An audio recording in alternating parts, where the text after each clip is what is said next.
Praise the lord. దేవుని నామాన్ని మహిమ కలుగును గాక. మరొకసారి కలుస్తున్న భాగ్యాన్ని దేవుడు మనకు అందించినందుకు ఆయనకే వందనాలు చెల్లిస్తూ వాక్య భాగంలోకి వెళ్దాం.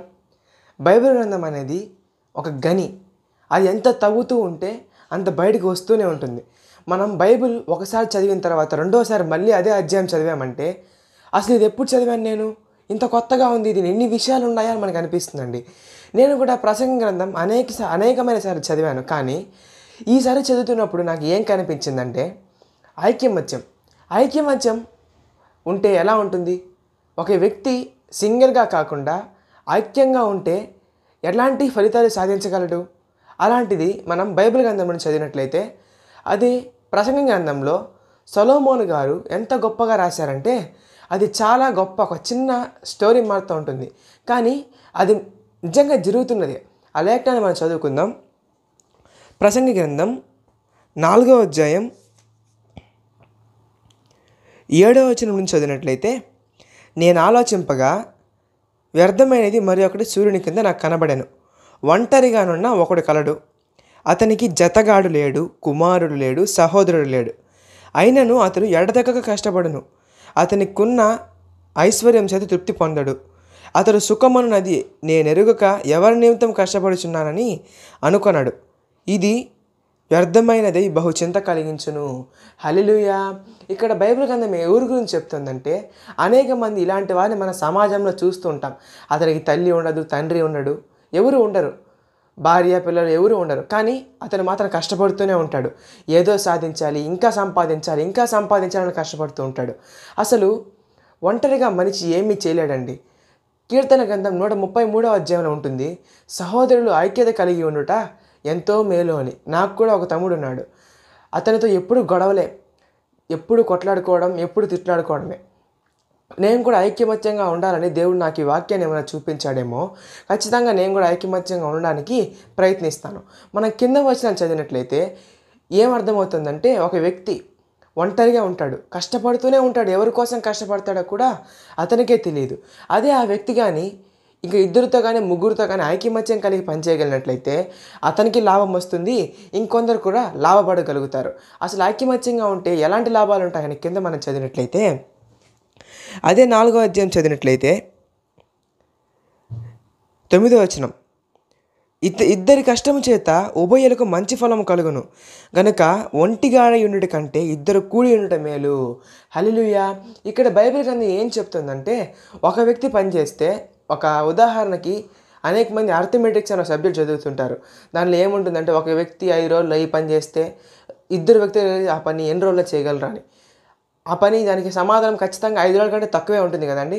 ఎందుకంటే ఒక వ్యక్తి ఒక పనిని 2 రోజుల్లో చేశారంటే ఇద్దరు కలిస్తే ఆ పని 1 రోజులోనే చేయొచ్చు. ఎందుకంటే పని ఫాస్ట్గా జరుగుతుంది. మొదట ఏమిటంటే మనం చేయాల్సిన పని సఫలమవుతుంది. రెండవదిగా ఏమిటంటే చేస్తున్న పని ఎఫిషియన్సీ ఏది కూడా ఖచ్చితంగా ఏ పొరపాటు లేకుండా, ఇద్దరు ఉంటే ఖచ్చితంగా ఏ పొరపాటు లేకుండా ఆ పని అనేది జరుగుతుంది. మన కింద వచనం చదివినట్లయితే, వాడు పడిపోయినను ఒకడు తన తోడివాడిని లేవనెత్తును, అయితే ఒంటరిగాడు పడిపోయిన ఎడల వానికి శ్రమయే కలుగును, వాని లేవనెత్తువాడు లేకపోవును. హల్లెలూయా. బైబిల్ గ్రంథం ఏం చెప్తుందంటే ఇప్పుడు ఇద్దరు కలిసి ఒక పని చేస్తున్నారు. ఒక వ్యాపారమే అనుకోండి, వ్యాపారం చేస్తున్నారు. ఇద్దరు పెట్టుబడి పెడతారు. ఒకటి పెట్టిన పెట్టుబడిలో లాస్ వచ్చిందంటే ఇంకొకటి పెట్టుబడి పెట్టి వాని వ్యాపారాన్ని ఆదుకోవడానికి సహాయం ఉంటుంది. అదే ఇప్పుడు ఒక కోచింగ్ సెంటర్ నడిపిస్తున్నారు అనుకోండి, ఇద్దరు టీచర్స్ ఉంటారు. ఒకడు తప్పు చేస్తే ఇంకొకడు మందలిస్తాడు, ఇంకొకడు తప్పు చేస్తే ఒకడు మందలిస్తాడు. కాబట్టి మనం కానీ ఒక గ్రూపుగా ఐకమత్యం కలిగి ఉండగలిగినట్లయితే ఏ పనైనా కూడా సవ్యంగా జరుగుతుంది. అందుకే సామెతల గ్రంథంలో ఉంటుంది, అదేమిటంటే అనేక మంది ఆలోచన కడుతుంటే ఆ పట్టణానికి మంచిదంట. దానికి అర్థం ఏమిటంటే అనేక మంది ఐకమత్యం కలిగి ఆలోచిస్తే గొప్ప గొప్ప కార్యాలు జరుగుతాయని సొలొమోను భక్తుడు సామెతల గ్రంథంలోనూ చెప్పాడు. అదే సొలొమోను భక్తుడు ఇక్కడ ప్రసంగ గ్రంథంలోనూ మనకు చెప్తున్నాడు. మనం అలాగనే కింద వచనాలు చదివినట్లయితే ఏముంటుందంటే ఒంటరిగాడు ఎంత కష్టపడినా కూడా అతని కష్టానికి శ్రమే కలుగుతుంది. అదే ఇద్దరు కష్టపడితే అతనికి గొప్ప లాభం కలుగుతుంది. లాస్ట్లో దానికి ఏముంటుందంటే 3 పేటల త్రాడు త్వరగా తెగిపోదు కదా. హల్లెలూయా. ఎవరైనా సరే అనేక మంది చెప్తూ ఉంటారు. ఈ ఉదాహరణ చిన్నపిల్లలకు నీతి కథలలో వస్తూ ఉంటుంది. ఒకానొక సమయంలో 4 ఆవులు ఉండేటివి. ఈ 4 ఆవులు ఐకమత్యం కలిగి ఉండేటివి. ఈ ఐకమత్యం కలిగి ఉన్నప్పుడు సింహాలు సైతం ఆవుల్ని చూసి భయపడేటివి. ఎందుకంటే 4 ఎప్పుడు కలిసే ఉంటాయి కాబట్టి, కలిసే మేత మేసేటివి, కలిసే ఇంటికి వెళ్ళేటివి. అవి కలిసి ఉంటాయి కాబట్టి అడవిలోకి వచ్చినప్పుడు ఏ జంతువు దాడి చేసినా కూడా వాటి కొమ్ముల దారి నుంచి తప్పించుకునేందుకు వారికి అవకాశమే ఉండేది కాదు. ఎందుకంటే 4 ఐకమత్యంగా ఉన్నాయి కాబట్టి. ఈ సింహానికి ఏమనిపించిందంటే అవి చాలా బలంగా ఉన్నాయి, వాటిని తింటే చాలా టేస్ట్గా ఉంటుంది అని అనిపించి ఒక నక్కకు ఏ పని అప్పచెప్తుందంటే, నీవు కానీ వాటిని చెడగొడితే వాటిని చంపి దాంట్లో భాగం నీకు ఇస్తానని చెప్తుంది.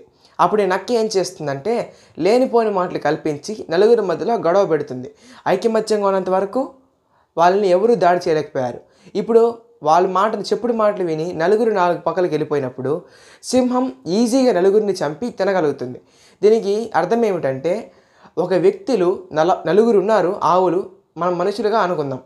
4 వ్యక్తులు ఐకమత్యం కలిగి ఉన్నట్లయితే అది ఎంత గొప్ప వ్యక్తి అయినా సరే వాళ్ళని ఏమీ చేయలేడు. అదే వాళ్ళు సింగిల్గా ఉన్నట్లయితే ఖచ్చితంగా వారిని సాతాను సైతం దాడి చేసే ప్రమాదం ఉంది. ఇప్పుడు ఏదైనా సమస్య మనకు కలిగింది అనుకోండి, 4 కలిసి కూర్చొని ఏకీభవించి ప్రార్థన చేస్తే దేవుడు ఖచ్చితంగా త్వరగా సమాధానం అందిస్తాడు. అంటే ఒకడు చేసిన ప్రార్థనకి సమాధానం రాదని నేను చెప్పట్లేదు, కానీ 4 ప్రార్థన చేస్తే, అంటే కొంతమంది గుంపుగా కలిసి ప్రార్థన చేస్తే యేసుప్రభువు వారు ఏం చెప్తారంటే ఎక్కడైతే 2-3 కూడి ఉంటారో వారి మధ్యలో నేను ఉంటానని చెప్తారు. కాబట్టి మనం కూడికని ప్రార్థన చేయగలిగినట్లయితే, ఏకీభవించి ప్రార్థన చేయగలిగినట్లయితే సమాధానం అనేది త్వరగా రావడానికి మనకు అవకాశం ఉంటుంది. కాబట్టి మనం ఐకమత్యం కలిగి ఉండి ప్రార్థనలో కావచ్చు, పనిలో కావచ్చు, ఏ విషయంలోనే సరే ఐకమత్యం కలిగి ఉన్నట్లయితే ఖచ్చితంగా మన సమస్యకు, అది ఎంత పెద్ద సమస్య అయినా సరే ఈజీగా సాల్వ్ అయిపోతుంది. కాబట్టి ఈ దినం నుండి ఐకమత్యం కలిగి ఉందాం. ప్రార్థనలో కావచ్చు, పనిలో కావచ్చు, ఎవరితోనైనా గొడవలు ఉంటే సమాధాన పడదాం. ఐకమత్యం కలిగి మన పనులను పరిష్కారాన్ని మనమే వెతుక్కుందాం. ఈ వాక్యాన్ని దేవుడు దీవించి ఆశీర్వదించును గాక. ఆమేన్.